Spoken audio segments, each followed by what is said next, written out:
All right, good morning. So let's just do a quick 15 minutes here. It's good to have things add up. So we're kind of going a little bit off track, not too bad. We're reading. This is important. This really matters to read. This is a former employee of OpenAI working on the AI alignment team. And AI alignment, some people, personally, I believe AI alignment does matter a lot going forward. It's going to really affect what our future looks like. So this is an important person to hear from, in my opinion. Valedictorian of Columbia, just a brilliant person, like graduated from school at the age of 17 or something ridiculous like that. I don't know if that's true, but an unusually successful and brilliant person wrote what the next 10 years of AI progress might look like and what that might mean for society. So I think that's important to be up to speed on that. So that's the point of this series right here. So with no further ado, we're moving on to algorithmic inefficiencies. We're reading about from GPT-4 to AGI, and then we're thinking about that in terms of progress, which is measured by the orders of magnitude of advancements. So orders of magnitude is a way of thinking about the size. How much bigger is a golf ball than a basketball? How much bigger is a basketball than a planet?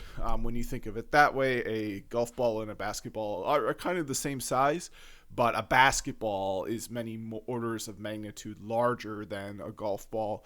Sorry, but then a planet, the sun, a planet is many orders of magnitude larger than a basketball. The sun is orders of magnitude larger than a planet. So you can arbitrarily define an order of magnitude. Let's say like a tennis ball is an order of magnitude. So a golf ball is smaller than a tennis ball. Basketball is higher. So we could say basketball is more than one because it's many tennis balls.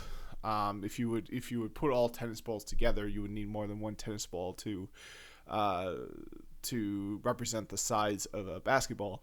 But it's not arbitrary. There are standardized mathematical ways of thinking about orders of magnitude. And the most common acceptable way is in powers of 10 of measurement. So if the diameter of a ball is 1 centimeter, the next order of magnitude will be one with diameter of 10, and then 100, 1,000, 10,000. Powers of 10 is the accepted way to think of order of magnitude. All right, so algorithmic inefficiencies. While massive investments in compute get all the attention, algorithmic progress is probably a similarly important driver of progress and has been dramatically underrated. To see just how big of a deal algorithmic progress can be, consider the following illustration, figure 12, of the drop in price to attain 50% accuracy on the math benchmark, high school competition math, over just 2 years. For comparison, a computer science PhD student who didn't particularly like math scored 40%, so this is already quite good. Inference efficiency improved by nearly 3 OOMs, 1,000 times, in less than 2 years. And to summarize what we read so far, to make this make more sense, what we're reading about is the ways of testing the progress of AI, and one of the ways is you ask it questions from standardized exams. So one question from a pretty easy exam: what is 2 plus 2? It's going to tell me that it's 4. That's impressive. But at the very beginning, ChatGPT 1, it wouldn't know. It really was more of like a stochastic parakeet, something that's just predicting the next word and not really thinking about anything.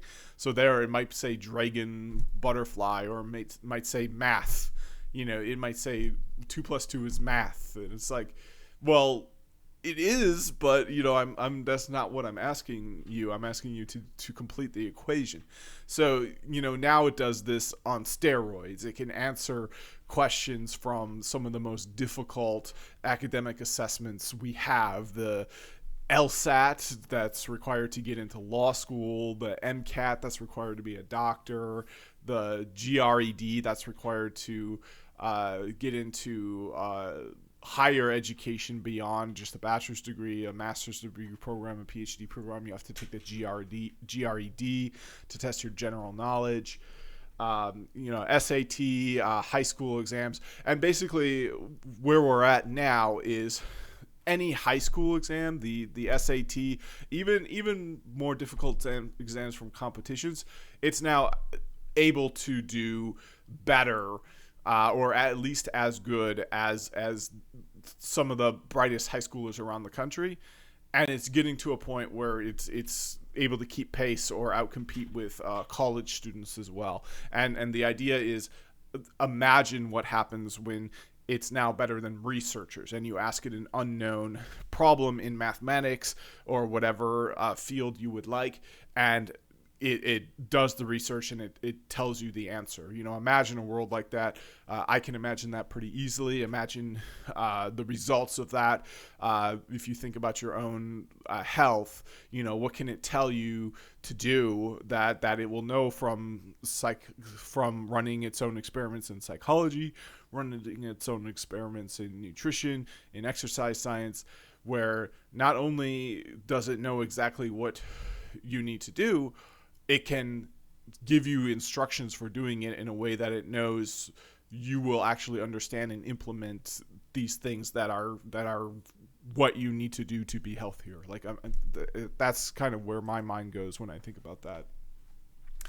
All right, so relative inference cost of approximately 50% performance on the math benchmark. And the math benchmark is a special standardized test that researchers of AI made to assess the AI. So that's what that is. So, yeah, and the point being made here is, it's kind of like the Moore's Law. It's like, not only is it getting better and better at solving harder and harder difficulties, it's doing it for less and less cost. So the relative cost of, and it's happening at breakneck speed. It's happening like twice as fast as Moore's Law. It's happening faster than most, even the researchers can imagine that it would happen. So in 2022, it costs near 1,000, and now in this month, it improved 1,000%. 1,000. It improved by an order of magnitude of about 1,000 for it to get 50% score on the math benchmark. And some of these benchmarks, if you give it to a human, if you give it to the brightest minds in the brightest schools, they'll do pretty well on it. Maybe some of them might get a 90%. That's pretty good. But if you give it to the average person like me, even knowing where to write your name on it to have it accredited to the right person might be difficult. So they're meant to be hard.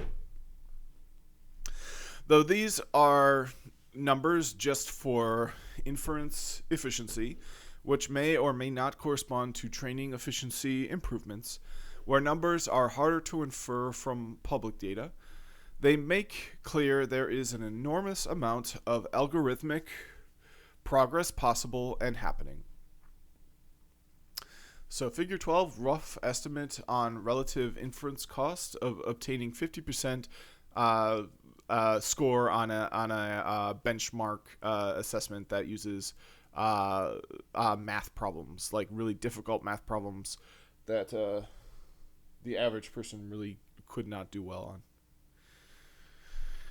Calculations below. Gemini 1.5 Flash scores 54.9% on math and costs 35 cents through $1.05 input-output per million tokens.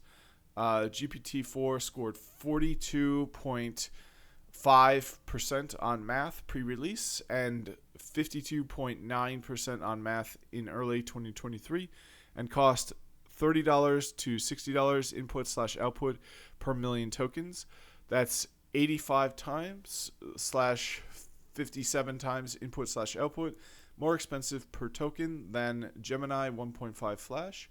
To be conservative, I use an estimate of 30 times cost decrease above, accounting for Gemini 1.5 Flash, possibly using more tokens to reason through problems.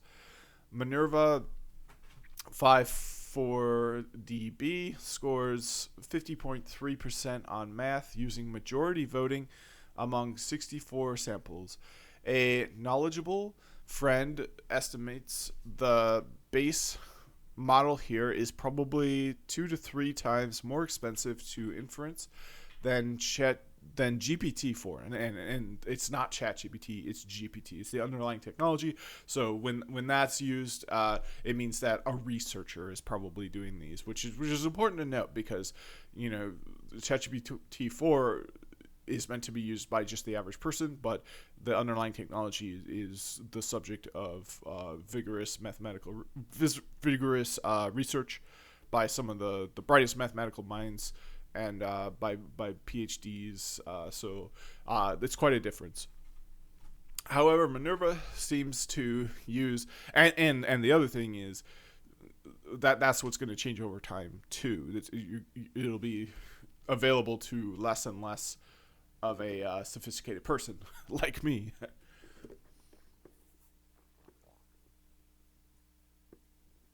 However, Minerva seems to use somewhat fewer tokens per answer on a quick spot check. More importantly, Minerva needed 64 samples to achieve that performance, naively implying a 64-time multiple on cost if you, e.g., naively ran this on an interface API. In practice, prompt tokens can be cached when running an eval. Given a few-shot prompt tokens are likely a majority of the cost, even accounting for output tokens. Supposing output tokens are a third of the cost for getting a single sample, that would imply only a 20 times increase in cost from the MAJ time at 64 with caching. To be conservative, I use the rough number of a 20 time cost decrease in the above, even if the native decrease in inference cost from running via an API would be larger. Yeah, so that's one thing so finding the most optimal way to do things is something that'll speed up progress as well.